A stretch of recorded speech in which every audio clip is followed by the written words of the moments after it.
سحر دختر زنده‌یاد محستی پس از سالها سکوت پیامی منتشر کرد که در اون به شکل احساسی از مادرش محستی و خالش هایده یاد کرد. این پیام احساسی باعث شگفتی واکنش طرفدارانش در فضای مجازی شده. با ما همراه باشید. سحر دختر محستی تولد 56 سالگیش رو همراه با فرزندانش و خانواده هایده جشن گرفت. رقص احساسی او در کنار پسرخالش باعث خوشحالی طرفداران محستی و هایده شد و بار دیگر خاطرات عاشقانه این دو هنرمند رو زنده کرد. سحر دختر محستی در 56 سالگی تصمیم گرفت فعالیتش رو در فضای مجازی افزایش بده. همخونی اخیر او با آهنگش سینا شهبانخانی با استقبال زیادی روبرو شد و باعث شد ارتباط نزدیکتری با طرفداران مادر و خالش برقرار کنه و به ویژه در صفحه اینستاگرامش. در روزهای اخیر تعداد زیادی از طرفداران محستی هایده با ارسال پیام‌هایی به سحر از او خواستن که راه هنری مادر و خاله‌اش را ادامه بده. علاقه‌مندان این دو خواننده محبوب باور دارند که سحر بخشی از صدای دلنشین و استعداد موسیقیایی اونها را به ارث برده و میتونه با ورود جدی به عرصه خوانندگی یاد و خاطرات اونها رو زنده نگه داره و دل هواداران رو شاد کنه. این درخواست ها نشان دهنده محبوبیت بالای خانواده محستی و هایده در بین نسل های مختلف هستش. سحر در پاسخ به درخواست‌های طرفداران برای ورود به دنیای خوانندگی گفت که هرچند خودش هم به این کار علاقه داره و بارها تلاش کرده، اما به دلیل خجالتی بودن و محافظه‌کاریش ترجیح میده وارد این مسیر نشه. او تاکید کرد که میخواد زندگی شخصیش رو ادامه بده و با شنیدن ترانه‌های مادر و خالش یاد اونها رو زنده نگه داره. سحر اعلام کرد که همراه با پسرخاله‌ها و دخترخاله‌هاش برنامه خانوادگی در دست اجرا دارند تا از این طریق با طرفداران محستی و هایده ارتباط بیشتری برقرار کنند. او گفته این فقط یک تصمیم شخصی نیست، بلکه حرکت گروهیه که هدفش خوشحال کردن هواداران این دو خواننده محبوب پس از سالهاست. یکی از شبکه‌های خبری اعلام کرد که پس از سالها برنامه‌ریزی پروژه‌ای که زمانی فقط یک رویا بود حالا به واقعیت نزدیک شده. گروه هنری سنی که در سال 2018 با کنسرت سوغاتی به یاد هایده در ملبورن خاطره سازی شده بود، این بار با افتخار باز می‌گرده و خبر از اجرای جدید می‌دهد که ادامه راه اون خاطره هنری است. کنسرت یادبود بانو محستی با ارکستر بزرگ گروه کور و نوازندگان و سازهای ضعیف به همراه فرزندان برجسته برگزار میشه. در این مراسم با اجرای 16 قطعه ماندگار از محستی برنامه را درخشان میکنه. نقطه اوج این شب حضور سحر ناظمیان، تنها دختر محستی و به عنوان مهمان ویژه در تاریخ 18 اکتبر است. حضور سحر نماد ادامه روایت عاشقانه و یادبود محستی است و دیداری فراتر از یک مراسم ساده خواهد بود. این رویداد ممکن است شامل شگفتانه‌ها و سورپرایزهای زیادی باشه برای گروه هنری و اعضای پروژه. حضور فرزند بانو جاودان موسیقی ایران افتخار بزرگیه. با حمایت حامیان این برنامه در سطحی باشکوه برگزار میشه. پیش بینی شده استقبال بسیار خوبی صورت میگیره. به همین دلیل توصیه شده بلیط‌ها رو زودتر رزرو کنید تا شب خاطره انگیز و به یاد موندنی و جاودانی رو رقم بزنیم. تشکر ویژه‌ای که از اسپانسر شده قرار رویداد فرهنگی و هنری گروه ارکستر سینک با حضور فرزند بانو محستی برگزار بشه. در این برنامه حدود 16 قطعه از آثار بانو محستی با صدای هنرمند برجسته کشور اجرا خواهد شد. خانم سحر تنها فرزند بانو محستی در این رویداد حضور خواهد داشت و این حضور یکی از سورپرایزهای ویژه برنامه هاست. علاوه بر این سورپرایزهای متعددی در این مراسم پیش بینی شده. برنامه قراره در ملبورن استرالیا برگزار بشه و جزئیات بیشتر هم به زودی بهتون به اشتراک میذاریم. این برنامه که قبلا در سال 2018 با صدای بانو هایده برگزار شده بود، این بار با صدای بانو محستی در ملبورن استرالیا روی صحنه میره. بانو سحر این خبر را از طریق یک پیامک رسمی اعلام کرده. کنسرت در تاریخ 18 اکتبر برگزار میشه و علاقه‌مندان میتونن بلیط‌های خود را از طریق صفحه اینستاگرام بانو سحر تهیه کنند و از جزئیات بیشتر این رویداد باخبر بشن. خانم سحر به همراه پسرخاله هایش برنامه خانوادگی دارن که قصد دارن لباسهای هنری مادرشون محسی و هایده رو که در برنامه‌ها و اجراهای مختلف در تن داشتن در قالب یه موزه به نمایش بذارن. هدف اصلی اونها برپایی موزه در ایران و به ویژه تهران تا یاد و عطر خاطر انگیز محسی و هایده همچنان در دل طرفدارانشون زنده بمونه. با وجود علاقه زیاد به برگزاری این موزه در ایران، شرایط فعلی اجازه ورود لباس‌ها و حضور خانواده‌ها را نمیده.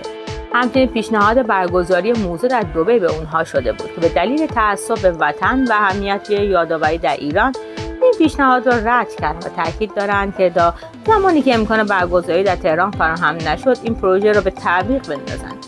این حرکت خانوادگی و فرهنگی نمادی از ارادت و عشق فرزندان به میراث هنری مادر و خاله‌شان هایده است و میتونن به یک یادبود ماندگار تبدیل بشن. هر همیشه سعی کرده حریم خصوصی خودش و خانواده‌اش رو حفظ کنه و به نوعی از هیاهو رسانه‌ها فاصله بگیره. این جشن کوچیک اما پر احساس یادآور استمرار نسل هنری محسی و هایده بود، اما با رنگ و بوی متفاوت، با سکوت، متانت و مهر خانوادگی. سحر دختر زنده یاد محسی در میان ایرانیان مقیم آمریکا، به ویژه کسانی که او را از نزدیک در لس آنجلس دیدند، بسیاری از این افراد گفتند که برخورد او با هموطنان همیشه بسیار گرم و صمیمانه و دوستانه بوده. اونها سحر را شخصیتی بسیار مهربان، با وقار، با حیا توصیف کردند. به باور خیلی ها اخلاق و منش او بازتابی از اصالت و خانوادگی، تربیت هنرمندانی است که مادرش محسی و خاله‌اش هایده به ارث برده. در واقع بسیاری معتقدند که خون این دو هنرمند بزرگ در رگ‌های سحر جاریه و او یادگاری ارزشمند از اون نسل هنرمند و نجیبه. ایرانی هایی که سحر دختر زنده یاد محسی را در لس آنجلس از نزدیک دیدند، همیشه از رفتار گرم و صمیمی و محترمانه او یاد میکنند. سحر دختر زنده یاد محسی این روزها از طریق پیج اینستاگرامش فعالتر شده و تلاش میکنه با طرفداران مادر و خاله‌اش یعنی محسی و هایده ارتباط بیشتری برقرار کنه. او هدف اصلی این فعالیت رو زنده نگه داشتن یاد و خاطره این دو هنرمند بزرگ عنوان کرده. سحر معتقده که نسل جدید باید بیشتر با زندگی، هنر و میراث فرهنگی این دو خواننده آشنا بشن. سحر درباره لباس‌های مادرش محسی گفته این لباس‌ها همان لباس‌هایی هستند که مادر و خاله‌اش هایده و محسی با آنها روی صحنه اجرا داشتند و هنوز بوی تن اونها را حفظ کردند. او لباس‌ها را سال‌هاست در کاور نگه داشت و حتی زیپ کاورها را باز نکرده تا عطر و یاد مادرش از بین نرود. این لباس‌ها برای او و خانواده هایده بسیار عزیز و ارزشمند هستند و نمادی از حضور و خاطره مادر بزرگ‌هایشان محسوب میشه. سحر درباره رابطش با خالش زنده یاد هایده میگوید که هایده نقش مادر دومی را برایش ایفا کرده. وقتی سحر در انگلستان در یک مدرسه شبانه روزی تحصیل میکرد و شرایط برای رفتن با آمریکا و پیوستن به مادرش محسی فراهم نبود، هایده مراقب و حامی او بود. اونها با هم و همراه فرزندان هایده، کیوان، کامران، کیانوش به سفرهای متعددی در شهرهای مختلف انگلستان میرفتند. سحر فرزندان هایده رو بیشتر مثل خواهر و برادران خودش میدونه تا پسرخاله و دخترخاله و از این رابطه نزدیک و صمیمی بسیار احساس خوشبختی میکنه. همچنین بین خانواده محسی و هایده دوستی نزدیک عمیقی وجود داشته که از طریق روابط گرم و صمیمانه مادرشون شکل گرفته بود و همه اعضای خانواده به این پیوند خانوادگی افتخار میکنند. این خاطرات و روابط و پیوندهای خانوادگی و هنری رو تقویت کرده و به یادگار مونده. سحر درباره رابطه بسیار صمیمی و مهربانه مادرانش محسی و هایده میگه که اونها همیشه مراقب و هوای فرزندان یکدیگر رو داشتن. دوستی عمیقی بینشان برقرار بود. او خاطری از دوران نوجوانی خود تعریف میکنه که زمانی که هنوز گواهینامه نداشت با سرعت زیاد رانندگی کرد و هایده که کنار او نشسته بود خیلی ترسیده و حتی بعد از رسیدن به خانه برای مدتی دچار سردرد شده بود. هایده با نگرانی به سحر تذکر داد که تا وقتی گواهینامه نداری این کار رو نکن، چون جانش برای او بسیار ارزشمنده. سحر میگوید هایده او را مثل فرزند خودش دوست داشت و هیچ وقت او را مثل فرزندان خودش به چشم نمیدید، بلکه او را جگرگوشه و عزیز دل خودش میدونست. همچنین محستی مادر سحر همین احساس را نسبت به فرزندان هایده داشت و همیشه اونها رو مانند خواهر و برادر خود میدونست. این رابطه صمیمی و خانوادگی نه تنها بین مادران بلکه بین فرزندان اونها هم حفظ شد. اکنون که فرزندان بزرگ شدن، اونها هم بسیار به هم نزدیک هستند و دوست داشتنی و مهربانانه با یکدیگر برخورد میکنند.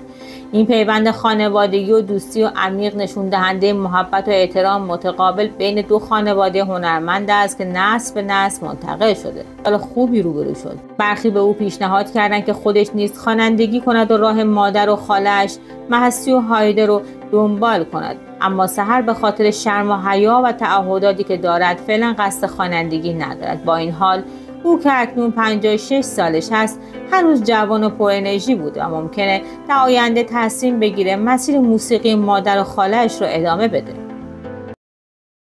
قسم به اون خدایی که میپرستی. و اما حالا میپردازیم به مراسم ازدواج مجلل نوه خانم محستی، دختر خانم سحر، که عروسی نوه‌شون در اسپانیا برگزار شد. ناتاشا 32 سالش هست و نوه بانو محستی هست و مادرش هم خانم سحر. پدر ناتاشا متولد ایران هست اما بزرگ شده کویت هست. همسر ناتاشای 32 ساله اسمش جمیل عزیز هستش. جمیل 37 سالش و اصالتا اهل کویت هستش و در زمینه تکنولوژی کار میکنه و با آقای بیل گیتس هم در واقع رابطه دوستانه و کاری داره و در حال حاضر هم مقیم آمریکا هستش. آقای جمیل یک موقعیت بزرگی داره و به خاطر اینکه کمپانی بزرگی رو در آمریکا داره و به این واسطه با بزرگانان عرصه تکنولوژی در ارتباط هستش و البته بسیار هم ثروتمند هستش. در این مراسم مهمانان ویژه از جمله نایل ناصر، داماد جناب بیل گیتس و آقای کیوان و کامران نوری، فرزندان بانو و هایده هم حضور داشتند. از چهره‌های مشهور در دنیا هم حضور داشتند. تصاویری از مراسم ازدواج باشکوه و مجلل نوه خانم محستی رو برای شما منتشر کردیم. در این ویدیو گفته شده که خانم محستی از بودن در کنار پسرخاله‌هاش یعنی فرزندان زنده یاد هایده در مراسم ازدواج دخترش بسیار خوشحال بوده و در این مورد با منتشر کردن یک پست اینستاگرامی نوشته: 2 برادرام پسرخاله‌هام در عروسی ناتاشا ما رو مورد لطف خودشون قرار دادن. کیوان شعر ازدواج از رومی رو خوند و اون کلمات هیچ وقت از ذهنم پاک نمیشه. این عهد و این ازدواج مبارک باد. دوستان عزیز، خانم سحر دو دختر دارن که دختر بزرگشون ازدواج کردن و دختر کوچیکشون هنوز مجرد هستن. اگه علاقه من به زندگی نامه خانم سحر و خانم هایده و خانم محستی دارید، در قسمت کامنت ها برام بنویسید و ما تلاشمون رو میکنیم که در اولین فرصت ویدیوهای مورد علاقه و مورد نظر شما عزیزان رو در مورد خانم هایده، محستی و همچنین بانو سحر درست کنیم و براتون منتشر کنیم. لطفاً نظرتون رو هم راجع به نوه خانم محستی و همچنین مراسم ازدواجشون و اینکه یا ساده بودش و یا خیلی تجملاتی بود و اینکه لباس و پوشش و تصاویری که از این عکس رو دیدید، نظراتتون رو واسمون تو کامنت ها بنویسید. دوستان عزیز، نظرات خودتون رو درباره صحبت‌های بانو سحر در مورد پیام‌ها و خبرهای جدید به مناسبت تولد 56 سالگیشون در بخش کامنت ها برامون بنویسید و لینک ویدیو رو به دوستاتون به اشتراک بذارید. ممنونم که تا پایان این ویدیو همراه ما بودید. لطفاً لایک، کامنت، سابسکرایب یادتون نره و پیشنهاد می‌کنم این ویدیو پیشنهادی ما رو هم تماشا کنید.